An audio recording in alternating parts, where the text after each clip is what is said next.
Good morning. It's time to get in touch. In Touch is a public affairs show dedicated to improving the lives of Susquehanna Valley residents. I'm Freddi Hammer, News Director at Backyard Broadcasting. When it comes to local events, it's really wonderful to be going over the mountain to Montgomery and find a little bit more out about the Eagle Grange No. 1. And today, David Troutman, who's here, he's the president of Eagle Grange No. 1. Good morning. Good morning. It's good to be here. Thanks for coming. And I'm just excited to kind of learn about what an Eagle Grange does. Tell me a little bit about the group of people you work with, and tell me a little bit about the history of Eagle Grange No. 1. If I can go with maybe the history first. Okay.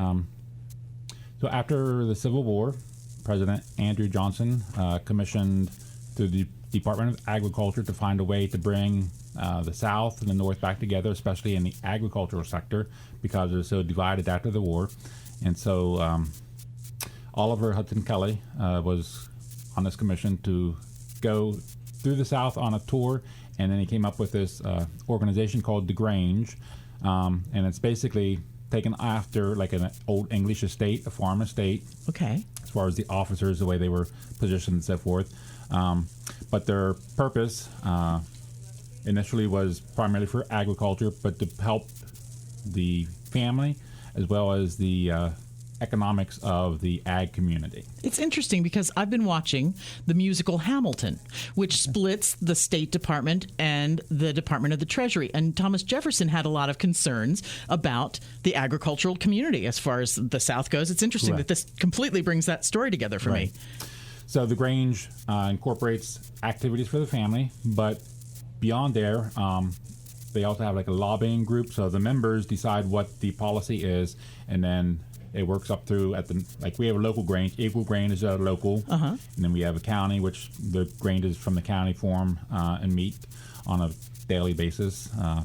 And then a state Grange. So we have Pennsylvania State Grange in Harrisburg. And then National Grange is almost just down from the White House in Washington, D.C. We have a building there where our National Grange is. So we have lobbying presidents, local, state, and national. But as far as Eagle Grange, Luke Eager, in 1870, there's a farmer in the south side of Williamsport in the Montgomery area, and had heard about the Grange being formed in other states, and so he had an interest in trying to put something together locally.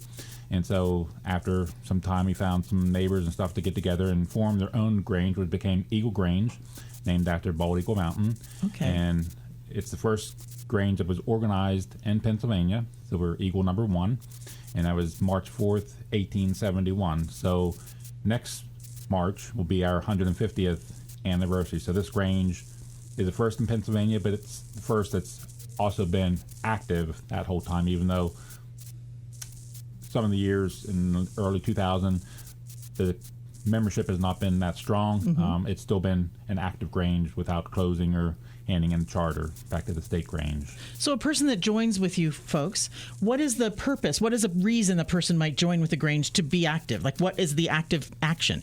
Currently, we call it a rural service organization. Okay. So there are activities in the Grange equally for women, children, the whole family can be involved. There's programs there for juniors, youth. They have their own activities. We try to do community service. Just in August, we recognized the fire companies of Clinton Township, Washington Township, and Montgomery, and gave them each a check for $500 donation. Oh, I've seen that in the paper. We were looking to do that back in April, but because of the virus, we delayed that.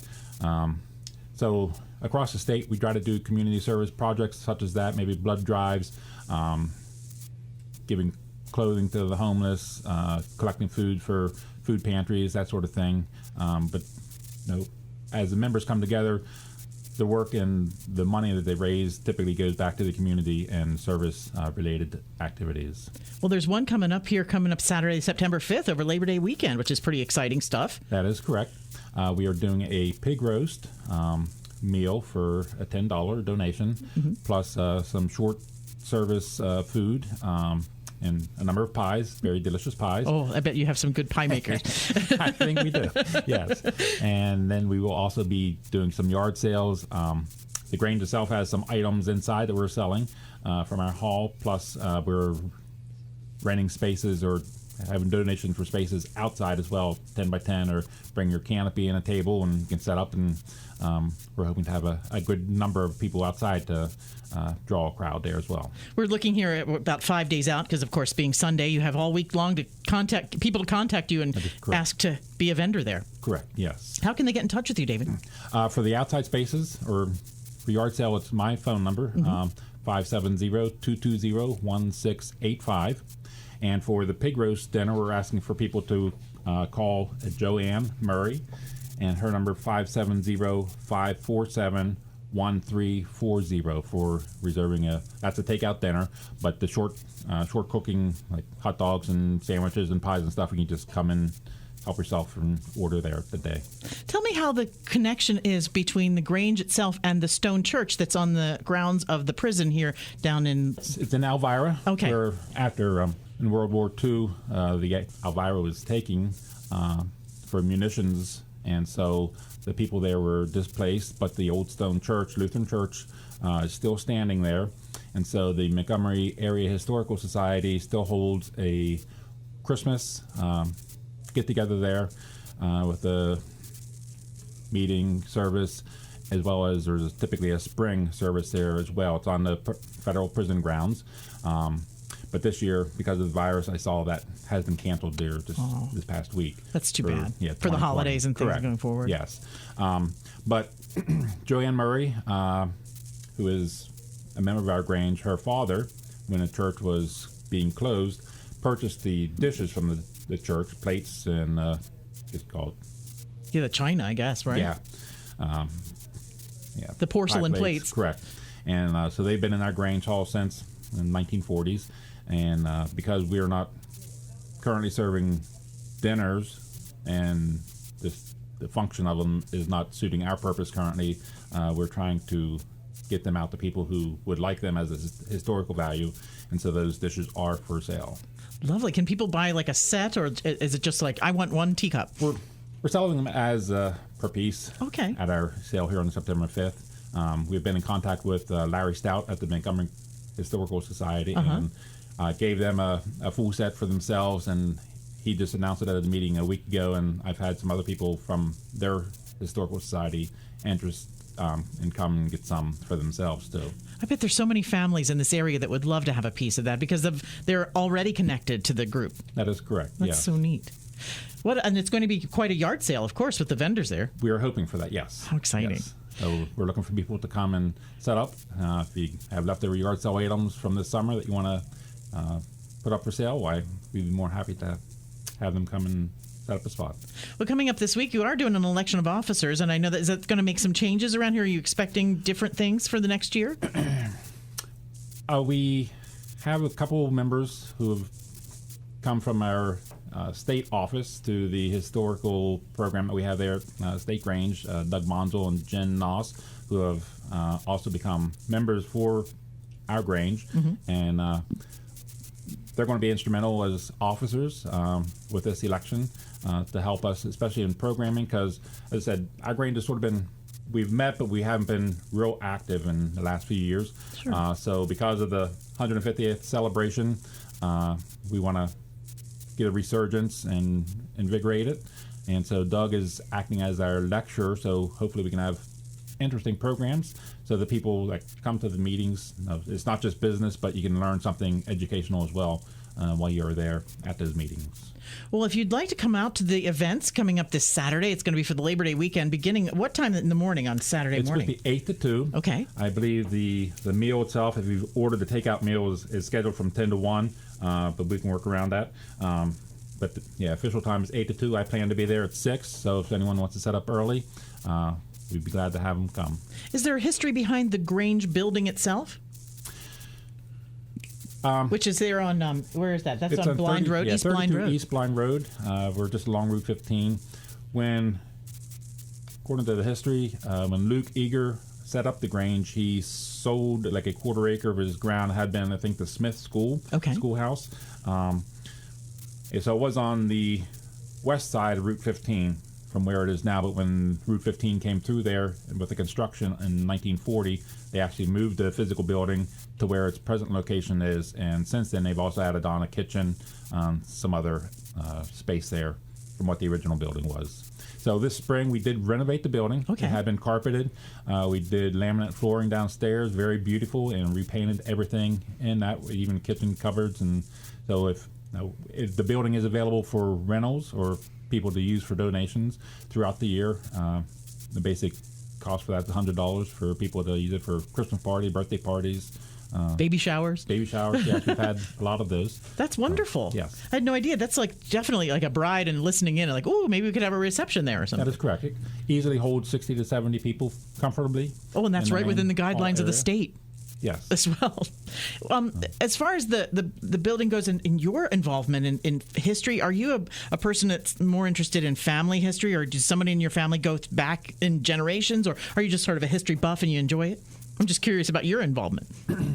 Well, I enjoy family history. Mm-hmm. And as far as my involvement locally, I'm not from this area. I moved here in 2005. I have been a member in Huntington County since 1986, was whenever I joined the Grange. But I've been involved with the Eagle Grange now since 2006. But the historical value of that is something that I would like to see preserved, especially with the value, the first Grange of the state that we have. So it's special. Yes, we are trying to keep it that way, but not just have it as something to look at, but to be functional and to continue to be a service organization for our community and meet the needs that we have in the community. Well, it sounds like the renovation is definitely letting it be that, because now you have a safe, upgraded building that's good to go. Yes.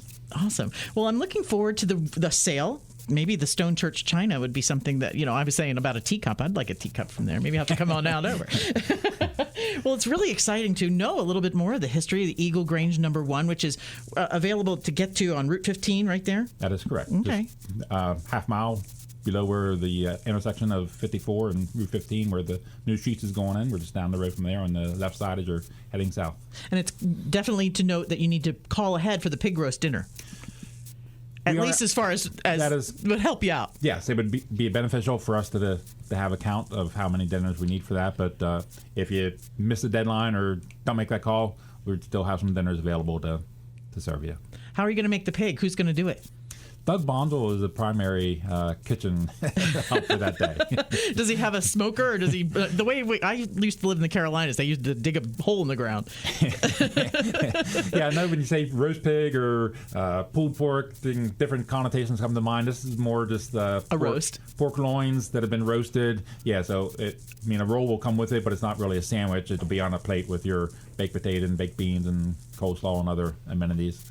Well, it sounds like a delicious lunch and a good reason to head on out there to meet everybody at the Grange. If you're thinking, maybe I'd like to be a member, this is a good way to do it. Absolutely. Get to know the people, and maybe you can find a friend. We'd be glad to have you come. Thank you. Well, it's wonderful. Eagle Grange on Route 15 and East Blind Road, having a wonderful community yard sale, as well as excellent outdoor spaces with vendors and things. I can't wait to... Who's anybody signed up that you can think of at the moment? Just a variety of folks? Yeah, 4 or 5. I have one dog obedience person, but I'm trying to get some folks from a flea market down towards Milton who have shared interest but haven't actually confirmed. And we try to get a veggie vendor, as well as another person who does like salami and some other foods. Hopefully those two can come together and be there for fresh foods as well. All right. Well, we'll get on out to Eagle Grange number 1 coming up this Saturday beginning at 8 a.m. for the yard sale hours, but then that takeout pig roast dinner available from 10 a.m. to 1. And we'll have those phone numbers on our slideshow that's right here on the YouTube program that we have of our interview right now. So you can look in the screen and find those phone numbers. Sounds great. David Troutman, really nice to meet you, president of Eagle Grange number 1. Looking forward to the year. Hopefully it's going to be a good year and keep building folks to be a part of the Eagle Grange here in our area. Thank you. InTouch is locally produced in our studios at 1685 4 Mile Drive in Williamsport. To get in touch with us regarding questions, comments, or topic ideas, call weekdays between 8 and 5, 570-323-8200.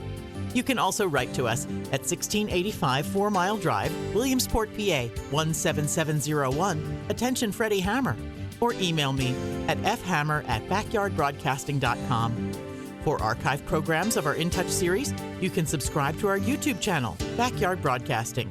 Each current weekly program is featured on the Backyard Broadcasting websites. Thanks for listening to InTouch, a production of Backyard Broadcasting.